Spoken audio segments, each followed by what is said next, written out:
Hello good morning बच्चों। आज मैं आपको सिखाने जा रही हूँ।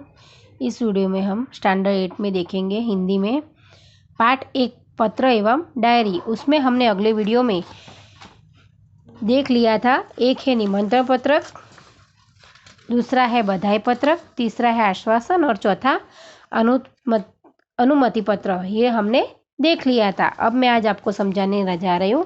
5वां पत्र है प्रार्थना पत्र। इसमें छुट्टी के लिए प्रधान अध्यापक को पत्र, यानी कि किसी बच्चे को उसकी बड़ी बहन की शादी है और उसे स्कूल में छुट्टियां चाहिए उस 4-5 दिन की, तो वो अपने प्रिंसिपल को छुट्टियों के लिए पत्र लिख रहा है। तो वो पत्र यहाँ पे दिया गया है। यहाँ पे भी बाई और सब पत्र में बाई और एड्रेस आता है, तारीख आती है और फिर उसने लिखा है सेवा में श्री आचार्य महादेव।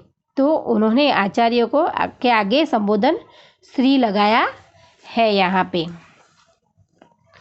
और आदरणीय गुरुदेव, तो हम हमारे शिक्षक को गुरुदेव कहते हैं, तो उन्होंने लिखा है आदरणीय गुरुदेव।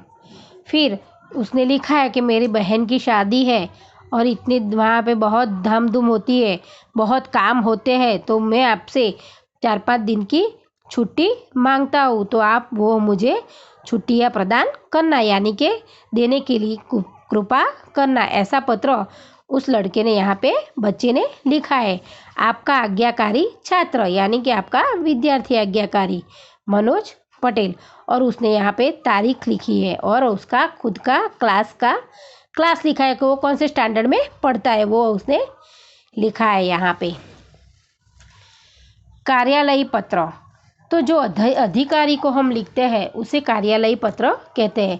स्वास्थ्य अधिकारी को गंदगी के बारे में शिकायत पत्र, तो यहाँ पे एक व्यक्ति ने सोसाइटी में बहुत उसके मोहल्ले में गंदगी हुई होगी, सब वहाँ कचरा डालते होंगे और सफाई कामदार नहीं आते होंगे और सोसाइटी में ज़्यादा गंदगी हो गई, तो उसके वो पत्र उसने यहाँ पे लिखा है अधिकारी को, सफाई अधिकारी को लिखा है। तो यहाँ पे उसने लिखा है स्वास्थ्य अधिकारी महोदय महानगर पालिका बड़ौदा और मान्यवर। उसने अधिकारी को मान्यवर, यहाँ पे वो संबोधन शब्द क्या लिखा है, मान्यवर लिखा है। और उसने लिखा है कि हमारे मोहल्ले में ऐसा है, इतने दिनों से बहुत कोई साफ सफाई वाला आता नहीं है और कचरा कोई उठाता नहीं और बहुत गंदगी हो गई है, जिससे हमें बहुत परेशानी मोहल्ले में हो गई है, बीमारी फैल रही है। उसका डर है कि हमें बीमारी हो जाएगी। आशा है कि आप शीघ्र ही उसे हटाने की व्यवस्था करेंगे। आपका विनम्र सेवक सुरेश भाई एम परमार, गायत्री मोहल्ला बड़ौदा। उसने यहाँ पे उसका खुद का एड्रेस लिखा है। व्यवसायिक पत्र, जो व्यवसाय से जुड़ा हुआ होता है, बिजनेस से जुड़ा होता है, धंधे से, उसे व्यवसायिक पत्र कहते हैं। पुस्तकें भेजने के लिए पुस्तक विक्रेता को पत्र, तो उसने पुस्तकें मंगाई होगी, तो वो पुस्तक विक्रेता को वो पुस्तक भेजने के लिए उसने पत्र लिखा है यहाँ पे। श्री गजानन पुस्तकालय सुभाष रोड वलसाड महोदय, तो यहाँ पे संबोधन शब्द क्या है, महोदय है। और उसने जो पुस्तकें उसको मंगवानी थी उसके नाम लिखे और बोला है कि आप अपने कमीशन काट कर मुझे वो पुस्तकें भेज देना। प्रीतिशा, उसने खुद का नाम और खुद का एड्रेस यहाँ पे लिखा है। यह है डायरी लेखन।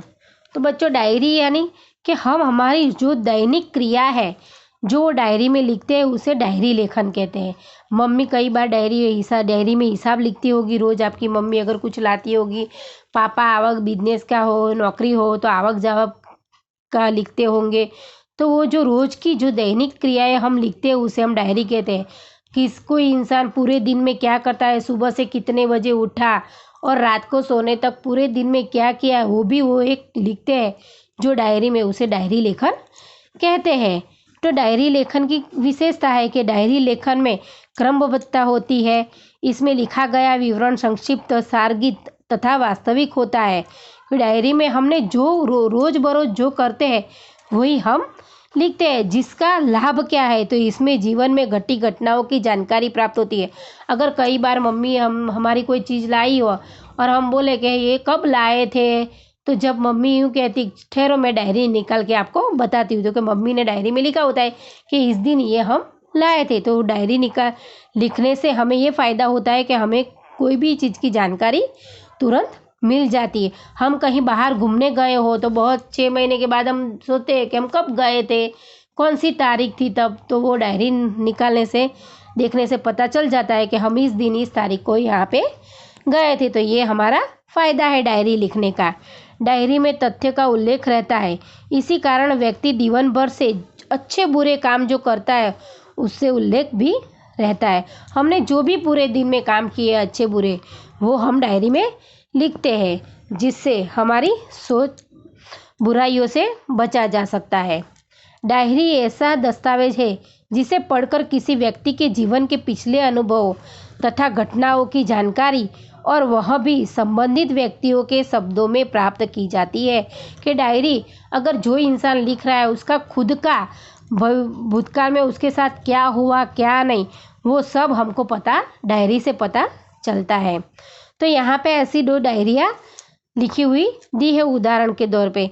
अपने नए विद्यालय के पहले दिन की घटनाओं को अपनी डायरी में लिखिए। यानी कि आप अगर कहीं कॉलेज में गए हो या स्कूल में एडमिशन लिया हो, तो जो पहले दिन आपने एडमिशन लिया है तो आपका जो अनुभव होता है पहले दिन का, वो आप क्या लिख सकते हो डायरी में।